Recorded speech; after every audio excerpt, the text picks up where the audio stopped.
Proses pencarian korban longsor di Desa Pasir Langu, Kecamatan Cisarua, Kabupaten Bandung Barat dimaksimalkan dengan menambah alat berat serta anjing pelacak K9 untuk menembus material bebatuan dan kayu besar. Penggunaan alat berat difokuskan di titik-titik krusial yang dicurigai sebagai lokasi korban.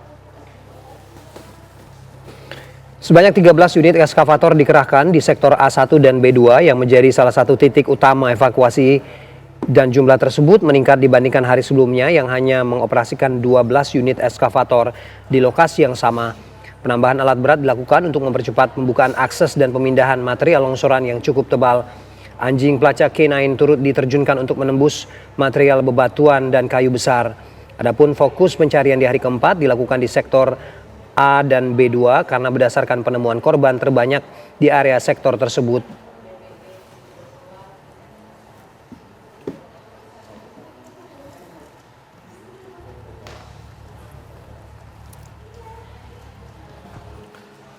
Badan Geologi Kementerian SDM mulai melakukan pemetaan lokasi longsor di Cisarua, Kabupaten Bandung Barat. Badan Geologi menyebut longsor dipicu oleh kombinasi sejumlah faktor alam dan aktivitas manusia. Berdasarkan hasil kajian awal, Badan Geologi menyebut longsor yang terjadi pada Januari 2026 ini dipicu oleh kombinasi sejumlah faktor selain curah hujan ekstrim yang mencapai lebih dari 200 mm per hari. Hujan deras menyebabkan tanah menjadi jenuh, meningkatkan tekanan air pori.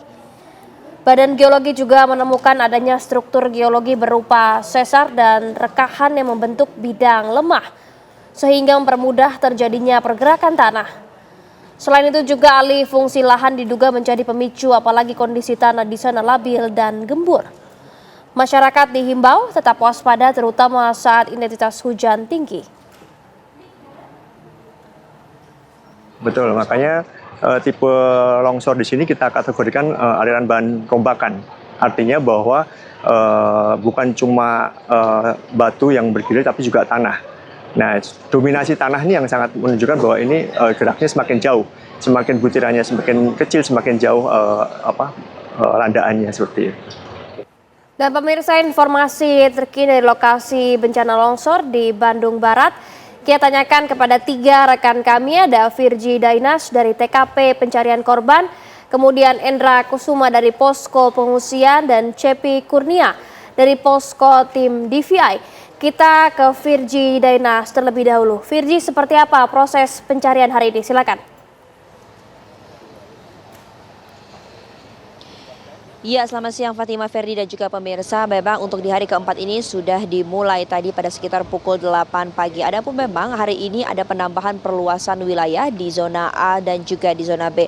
Karena memang ini cuaca juga mendukung, membuat beberapa tim gabungan memecah tim dari sisi A ke B. Dan juga untuk alat berat sendiri ini sudah ditambah, ada belasan alat berat yang sudah diturunkan dan juga anjing K9 yang juga ditambah personil. Dan memang hari ini tadi sudah berhasil ada diangkat sekitar 3 kantong yang berhasil diangkat dan langsung diserahkan ke tim DVI. Jika kita mengacu pada data kemarin pada hari ketiga ini sudah ada 39 body packs yang berhasil diangkat dan 20 diantaranya ini sudah dirilis oleh Polda Jabar, berhasil diidentifikasi. Namun untuk pastinya berapa jumlah korban yang meninggal ini kami masih belum bisa mengatakan jumlah pasti karena kami masih membutuhkan informasi resmi dari tim DVI dan juga Polda Jabar. Dan juga untuk orang hilang sendiri ini tersisa kurang lebih 40 orang yang dirilis oleh Basarnas.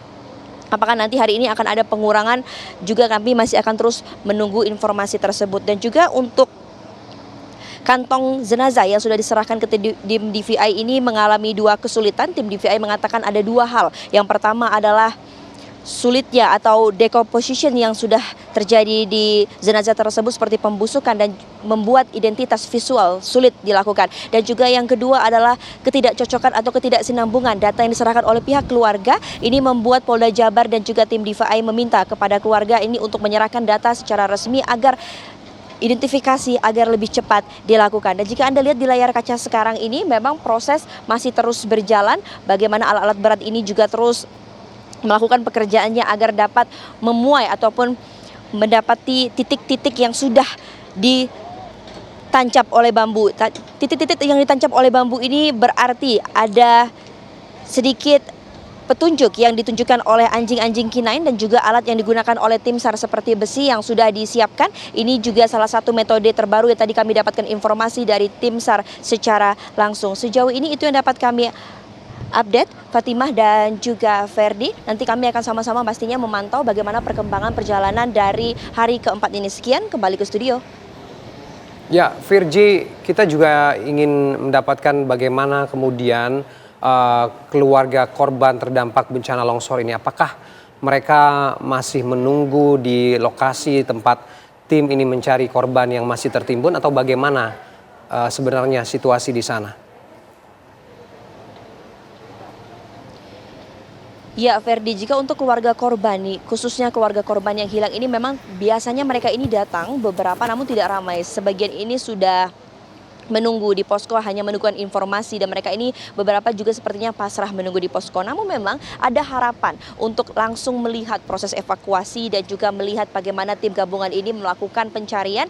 Setiap pagi ini ada beberapa korban yang selamat ini selalu datang ke lokasi untuk memantau secara langsung, dan memang sebagian dari mereka pun di hari keempat ini masih berduka sekali, datang dalam keadaan menangis dan saling berpelukan satu sama lain. Sekian, Ferdi.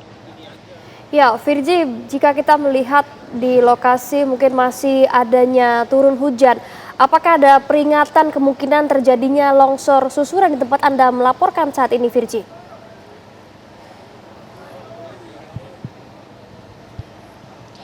Ya, Fatima, memang cuaca ekstrim yang ada di Bandung Barat ini menjadi salah satu kendala yang harus dihadapi oleh tim gabungan. Tidak hanya tim gabungan, kami pun media juga harus berantisipasi, dan memang ada peringatan bahwasannya ini masih kemungkinan longsor susulan masih bisa saja terjadi jikalau hujan yang sangat lebat. Karena itu, memang saat hujan gerimis pun ini membuat tim gabungan harus waspada, dan bahkan biasanya ini ditunda pencarian, dan jika sudah reda baru kembali dilanjutkan karena memang keselamatan kami menjadi hal yang utama di sini. Ya, baik, terima kasih Virgi Dainas melaporkan dari lokasi atau tempat kejadian longsor di Pasir Langung.